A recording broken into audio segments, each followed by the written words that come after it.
I'm a weeb with a computer. That means I like anime and video games, and sometimes video game adaptations of anime. Now, when we talk about anime, we gotta talk about Sword Art Online. It's about Kirito, a boy who gets trapped in a VR MMORPG and has a bunch of sad shit happen to him.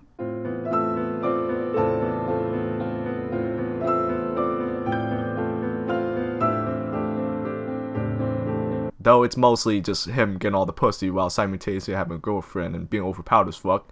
Yeah, sure, there are ups and downs, a bunch of downs, but in the end, I don't hate SAO. The action scenes are cool, and the premise is a red dream for gamers. Well, except for the dying part. That can be replaced with a sex minigame or something, I don't know. But I'm not here to talk about the anime. I'm here to talk about the games. I mean, a game based on an anime about a game can't be that hard to get, right? Eh?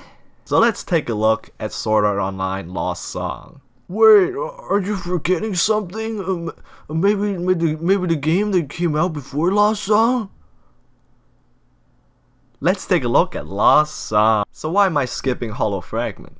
Well, it's because I couldn't finish it. Also, I don't like the game very much. Developed by Arcuria, Hollow Fragment is a remake of Infinity Moment, which takes place at the end of the Aincrad arc, but with a twist. During the fight with Heathcliff on the 75th floor, he disappears instead of dying. Now Kirito and friends have to clear the last 25 floors and get the fuck out. Oh, Levo and Sinon are here now because reasons. Okay, the story is interesting. It's pretty much an alternate reality version of what happened in the anime, opening a doorway to many more possibilities of things that might follow, creating a gameverse. Not only that, but Hollow Fragment added these new hollow areas with rare loots and skills to discover, which lets you fuck shit up even more. Alright, I'm digging that shit. Let's start the game. We started with Kirito, using the nerve gear to enter SAO, and we get to create our avatar, which is weird because Kirito is still in the cutscenes, but oh well. You get a decent amount of customization, from faces, hairstyles, even height. You can change all of it. Here's my character, Balls Blue the Sleepless Merchant. He's been up for days trying to sell his old textbooks to afford new ones for his upcoming semester in university.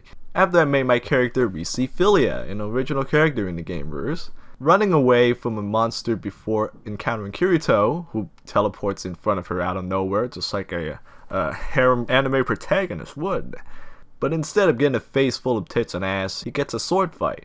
After a bit of slashing, they get interrupted by the monster, the boss of the 75th floor. Most of the dialogue scenes in this game are played in a visual novel style, which I don't mind, and you wouldn't mind either if you're a man or woman of culture. But damn, the sprites in this game are jaggy.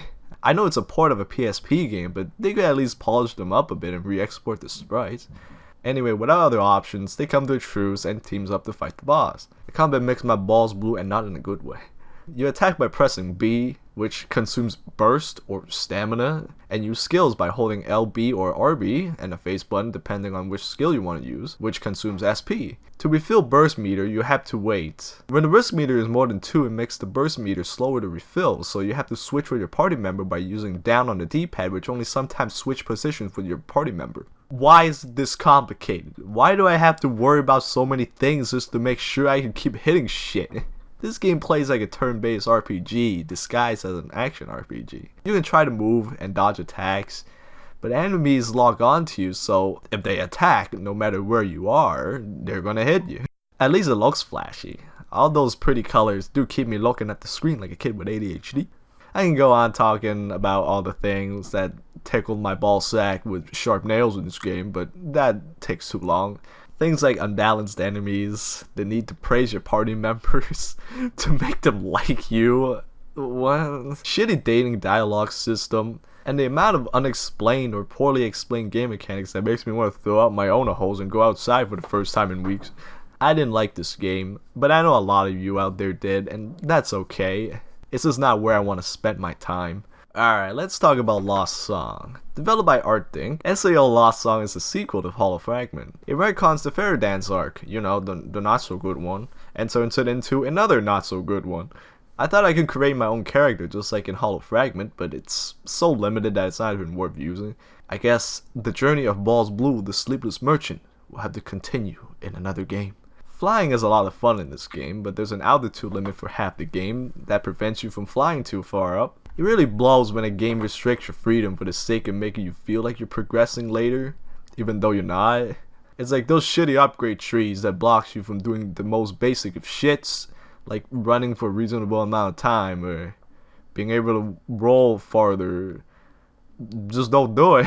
Combat is more like an action RPG now. You attack, dodge, fly on real time, so it's a plus for me. It does feel stiff though. When you attack, you're auto locked onto an enemy and you have to wait a second before attacking another enemy in another direction. Also, there's not much variety in terms of what you can do. You have a standard combo, heavy attack, dash attack, and 5 different skills you can use for your weapon, depending on which weapon you use. There are also magic attacks, but they're just cast and shoot type things. You get new equipment by killing enemies or opening chests throughout the game. Oh, and don't upgrade your weapons until the end. It's almost never worth it because of how small the difference is. It's better to find new weapons instead. Overall, the combat is repetitive. Although not as flashy, it works better than Hollow Fragment, and I can fap to that. The graphics are good. It's your standard anime style with cel shading. The sprites in the visual novel sections are well done. They look like their anime counterparts. The cutscenes are very well animated too.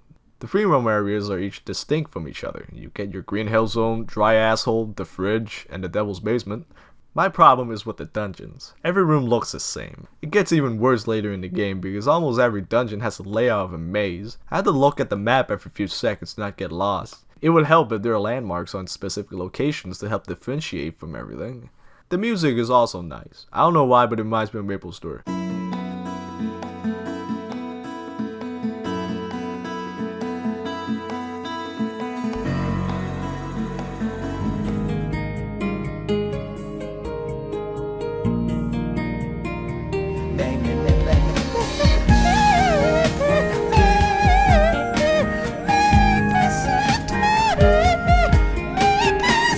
It's time to talk about the story. It's a lot of ass and cheese, but mostly cheese. The story takes place after Hollow Fragment, and it's all about Kirito and friends trying to clear Alpha Online. Yep, that's all this game is. I bet you're saying, well, it's a Sword Art game. There has to be some beyond sinister villain trying to steal Kirito's waifus or something. No, not at all. In fact, there's not even a villain in this game. For the whole game, you just go from dungeon to dungeon, collecting keys to unlock more dungeons so you can collect balls to unlock another dungeon. At the end of a dungeon, you get to fight a boss, which is exciting. There's a dragon boss, a snake boss, a giant floating rock thing, a dragon boss, a snake boss. Yeah, they reuse a lot of bosses in this game. And they're not even fun to fight. It would help if there are fewer, more handcrafted dungeons instead of a bunch of small, samey ones. It's tiresome and boring, but they had to stick with the game being like an MMORPG, and that means having a big world to explore, so I kinda get it. Okay, let's actually get into the story. There's a famous guild called the Shamrock led by a young idol / genius scientist girl called Seven. She has a lot of fans because of her songs, which also means she has a lot of fuckboys and hoes that do dirty work for her. Also, she's 12. There's also her right-hand man, Sumeragi. Sumeragi. Who talks shit about your party at every opportunity he gets. And also a girl called Rain, who follows you around because reasons. Is your dick throbbing or pussy dripping yet? Me neither. At this point in the game, I'm about 5 to 6 hours in, and there's still no reason for me to get invested in the plot. Where are the stakes, man? There are no stakes. They're only pork chops. Give me something to worry about. No, this isn't happening! There's no reason for me to go on. What? What am I fighting for? Oh, I spent $9 on this stuff. Along the way, we find out that Rain is actually Seven's sister. The reason she started playing Alpha Online was to meet Seven. This had the potential to be emotional. A pair of sisters reuniting after being years apart is not new, but family stories like these are always pure. Unless it's an incest origin. Which is sad for me to say, I didn't care very much about them. All we know about them is that the parents were divorced and Rain taught Seven some Russian words. That's it. I wanted to know more about Rain and her journey to find Seven. I wanted to hear the struggles, the moments of weakness she had. Not just, oh, I heard she was gonna play Alpha Online, I'm gonna play that too, lol. Ah, shit, look at me. I'm expecting a deep plot from an anime game. This isn't Yakuza 0, man. After a bunch of dungeons and collecting, we find out that Seven is doing this for research. Seven's group of scientists are developing something called Cloud Brain. It's basically a way to put brain power of a bunch of people onto a server and use that for calculations and shit. That sounds cool! That's some psychopath, mind-merging judgment shit. Because of how good Kirito is at the game, 7 wants his help to advance further into their research. Kirito declines. Why? It's not illegal or anything. Doesn't Kirito want a career in computer engineering or something? This would look good on his resume. 7 even mentioned she would give him a commendation, so why not?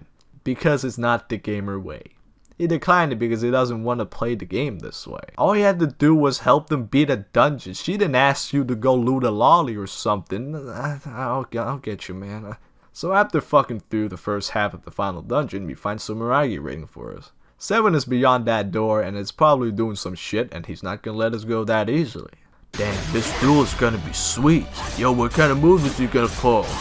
Damn, this is the fight I've been waiting for, man. Come on, get down here, you fucking bastard.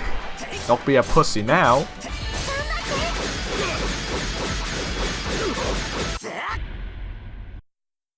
Oh. By using my ultimate move 2 times, his ass is now mine. So why are you even playing this game, man? So after going through the last half, we see 7 standing before the corpse of the final boss. They argue about the morality of her research, how it's not right to ruin other people's gaming experiences by making them play a certain way, and you know, I agree with that statement, but at this point, who even gives a shit anymore? The research is almost done anyway. There's nothing wrong morally with the research, so might as well help them and move on with life. And also, psychopaths, dude, come on, it's cool. Psychopaths is cool. I just like psychopaths, man. Not the second season though. That's not that good. They could have had the research introduced earlier in the game and had the main storyline be stopping their progress. That would have been awesome. Add in an idol minigame where you can train your wife and rejected harem club into becoming idols to go against 7. That would have been the tits. So after that, Rain jumps in, starts being an older sister, slaps 7 across the face, and calls her a spoiled brat. Wait, what? What do you mean spoiled? She's just doing her job. So at this point, I don't care anymore and just started to accept things as they are. Yeah, I'm gonna beat this spoiled brat. And so I mowed this 12-year-old's ass, and lessons were learned that day. Then she transformed into a giant angel thing. So I mowed that ass too, why not? After destroying this 12-year-old in a video game, she started... Oh god, this sounds fucking ridiculous. She begins to cry about how they ruined her research. For no good reason, by the way. And Rain starts to tell her she was acting like an adult even though she's still a kid, and are so worried about meeting expectations and had no choice but to do it because of her circumstances. You know, if 7 was more developed as a character, I would care, but she wasn't.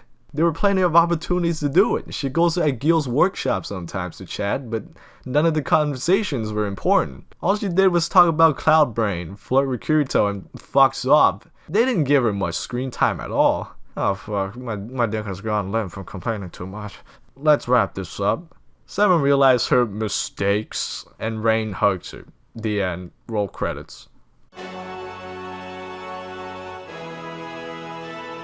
But wait, there's more. Kirito talks to Sumeragi in town and finds out that he was a spy sent by Kikoga, you know that guy, to look after 7 and her research. Why is that important? I don't know, man, you think I care at this point? Then Kirito recruits Rain in real life to join his rejected harem club, and for the actual final boss, you fight Rain on a floaty island. Did I call it floaty island? Basically, you mow her ass just like you mowed her sister's ass. Easily. After the rectal ruining, it turns out Kirito also called 7 to the island. Rain and 7 has a sister bonding moment and the game ends for real. Unless you want to do more side content, which I did not.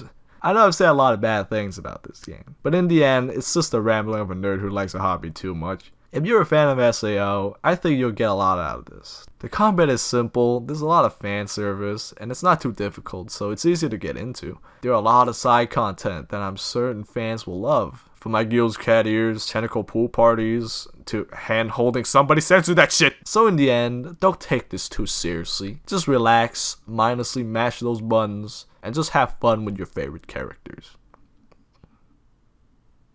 I'm gonna go fap now.